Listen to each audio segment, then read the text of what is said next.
Hey, good morning, everybody. So it's happened in Ukraine.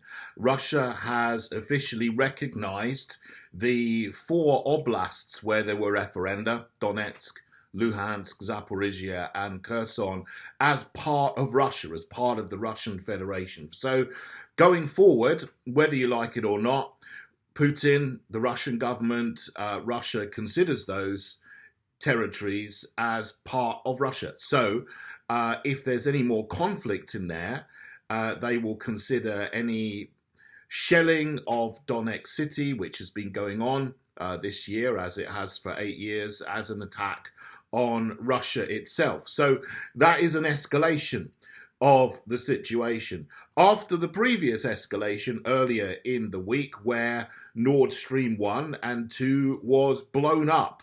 As yet, nobody has figured out who it is. There's no absolute proof or evidence as to who did it, but the motivations of the various suspects are clear.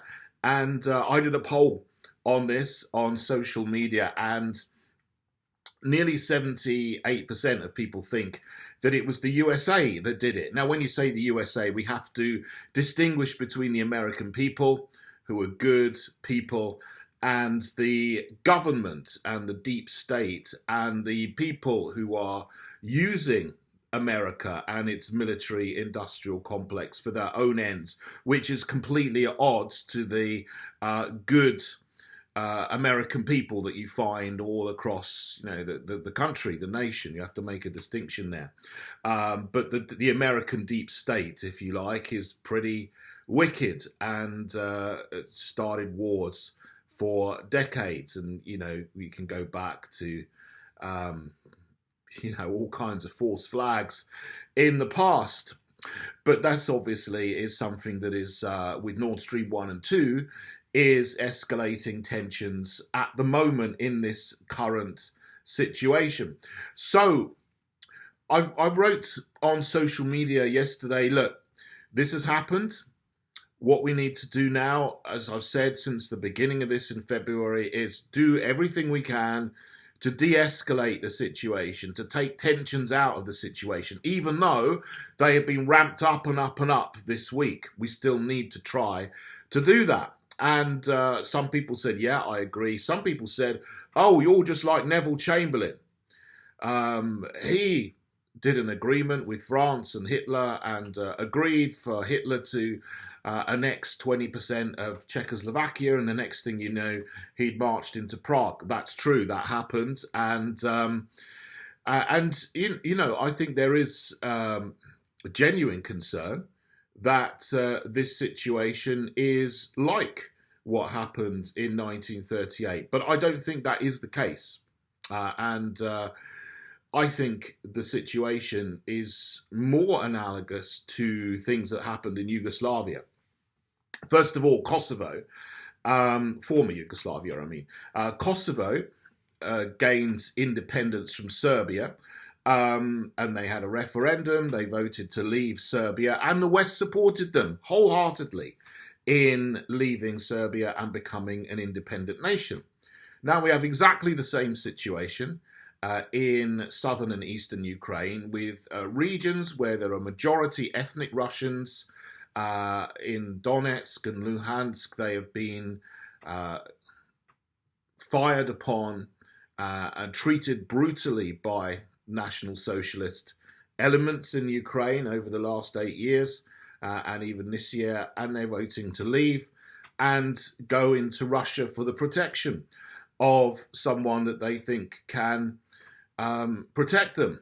And obviously there's the ethnic kinhood as well, because they're ethnic Russians, so they'd rather be in Russia than Ukraine. So that's one situation from former Yugoslavia that it's analogous to. The other thing I think that I've never seen mentioned is I think it could be, if we're wise about it, a situation analogous to Bosnia.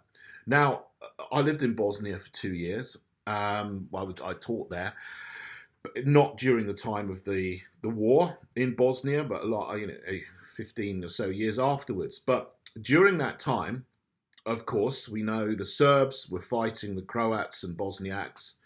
And the Bosniaks and Croats turned on each other as well in the conflict. So it was essentially a three-way conflict. Terrible, terrible conflict, war, suffering, death, all these kind of things that come from, a province of Yugoslavia, now a nation, which is an absolutely beautiful country and such a rich and wonderful history. It was a tragedy for that to happen in Bosnia. But after 3 years of fighting, from 92 to 95, the leaders of the different factions got together in Dayton, Ohio, and signed the Dayton Agreement. And that essentially established a ceasefire line. Wherever the ceasefire line was on a certain date, they would stop fighting, and then they would create two autonomous territories. So, the idea that the West, or the leaders of the West at the moment are puffing, is that no country should ever change its sovereign borders. Well, that's not true, because they supported Kosovo coming out of Serbia. So they when it's convenient, they support changing the sovereign borders. In this case, they're not supporting changing the sovereign borders. They want it to stay the same. So there's no consistency in the statements coming out of the leaders of the West. But in Bosnia, to go back to that, there was a ceasefire, and then they established two autonomous regions. Now, that's not a perfect solution, because both regions would actually like to be fully independent rather than stuck in the sovereign nation of Bosnia-Herzegovina. But they established Republika Srpska, which is now all ethnic Serbs, and then the Federacija Bosnia-Herzegovina, which is the Croats and Muslims. Bosniak Muslims live there. They're not really hardcore Muslims, to be honest, because they all look like white European Slavic people. So, it's not like going to Saudi Arabia or something. But, so they've got their area, and the Serbs have got their area, and they've both got their autonomous governments, and then there's a national government. Trouble with that agreement is Bosnia is stuck in 1995, but they're not killing each other. And they require huge amounts of money from outside to keep the situation going. This is coming up, it's 27 years now since that's happened, and they joke, because it's like, well, we're a country of 4 million people, we got 4 presidents. They literally do have 4 presidents, because it's not just divided into 2 areas, it's divided into 3, because there's a little area at the top called Brčko, which everyone forgets about. They got a national president and then 3 presidents of autonomous areas. So that could be something of a model to what to do in Ukraine. Okay, it's not exactly the same, but we could just say, look, this has happened. There's been fighting. Just like the Western nations didn't like Serbia, supporting Republika Srpska and didn't want them to have much territory. They got some territory in the end. And it was all ethnic Serbs live there. Okay, so the situation in Ukraine is most Western governments, nations, they've been puffing for ages and ages about, oh, this is terrible. It's an unjustified invasion. Well, it's not, because, as I said, National Socialists have been bombing the ethnic Russians for 8 years. So the parts of Ukraine that are now ethnic Russian have had referenda to leave. Why not just say, well, wherever the line is now, let's have a ceasefire, stop fighting, then talk, and then, maybe take some time, come up with some agreement where you divide, give those regions autonomy, recognize that they have autonomy so that people can save face, and then, Russia would recognize them as part of Russia, that the West would not continue to arm the National Socialists and defuse the situation, and then get back to normal. And we don't live in a perfect world, of course. So nobody in this situation is going to get everything that they want. But the alternative is to escalate, and then someone will fire off a nuclear bomb. And then someone else will fire off a nuclear bomb. And then there'll be a nuclear war. And then it doesn't matter what people want, we'll all be dead. So that's the alternative we have to avoid at all costs, and that's how serious it is. Um, it's very interesting after the announcement and Putin's speech. I didn't actually like a lot of what Putin said in his speech because, yeah, he recognized the four oblasts as being part of Russia, okay, but then he started going on about the Anglo-Saxon nations being colonialist and, and all this kind of same kind of critical race theory that comes out of these ridiculous universities and ridiculous university courses. So he went on that train, which is a bit ridiculous, to be honest. Sort of going back and blaming everybody now for slavery that happened 200 years ago. I mean, really, that's I didn't like that in his speech. So that was a bit of nonsensical. But we are where we are, and so what was interesting is that immediately there was, in the UK, Boris Johnson and Liz Truss were very, very triggered, and they put out like things on Twitter which like they seemed incredibly disturbed about this and was Putin must fail and all this kind of stuff that they've been saying for 6 years, 6 months, sorry, not 6 years. But then interestingly, a few hours afterwards, I put out on social media, we should not of course, rewind a little bit. Zelensky, the Ukrainian president, almost immediately after Putin's speech says, we're applying for fast-track NATO membership, which again is another escalation. If he came into NATO at this point, this would immediately get the whole world into a hot war between NATO and Russia, which would be disastrous and catastrophic. So I said immediately, when I saw that, I just put out on social media, it's not in our national interests for Ukraine to come into NATO. And of course, all the current NATO members will have a veto over any new applicants, which is why Sweden and Finland had trouble for a bit. I don't even know if they're still actually in NATO properly, because Turkey objected to them coming into NATO, but I think they've withdrawn their objection now.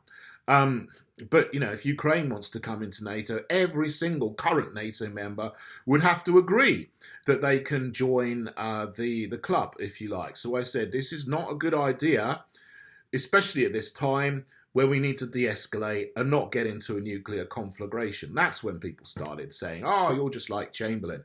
Well, no, there weren't nuclear weapons around at the time of Chamberlain, so this is a different situation. So Zelensky says he wants to join NATO. Even, excuse me, the United States corrupt, deep state infested Biden administration says, we're not going to admit you into NATO. Ukraine can't join NATO at this time. Even they, the crazies in the Biden administration, realise that that wouldn't be a good idea. So, people calling me Chamberlain, which is, I don't accept that at all. I think that's, that's just, you can say what you like, but it's not true. You can make the same accusation to the Biden administration now, and I haven't heard anything from Liz Truss about whether she wants Ukraine to come into NATO either.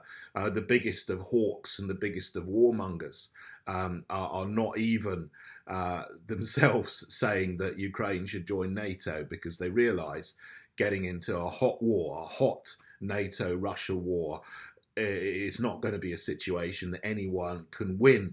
So, as usual, tensions have ramped up this week, but we need cool heads more than ever. And we are outside the situation because these oblasts have got no strategic importance to the West whatsoever. They are ethnic Russians who want to join the Russian Federation. Okay, I don't have a problem with that, to be honest. But they got to work it out themselves. Why we're sticking our nose in, I was going to say I don't know, but of course it's there. We do know that Ukraine is one of the most corrupt countries in the world, And it's where a lot of people associated with the Biden administration go and launder their money. And they make a huge amount of private money out of the corruption and the money laundering systems in Ukraine, not to mention the US funded bioweapons labs which are there that nobody knew about, and who knows what they're doing there in order to try to make things which are going to be catastrophic for humanity. So, you know, the whole thing needs to just fall down, and we need to reestablish things, entities which are really free, really democratic, and not controlled by any demagogues or any tyrants, whatever side of the world they come from.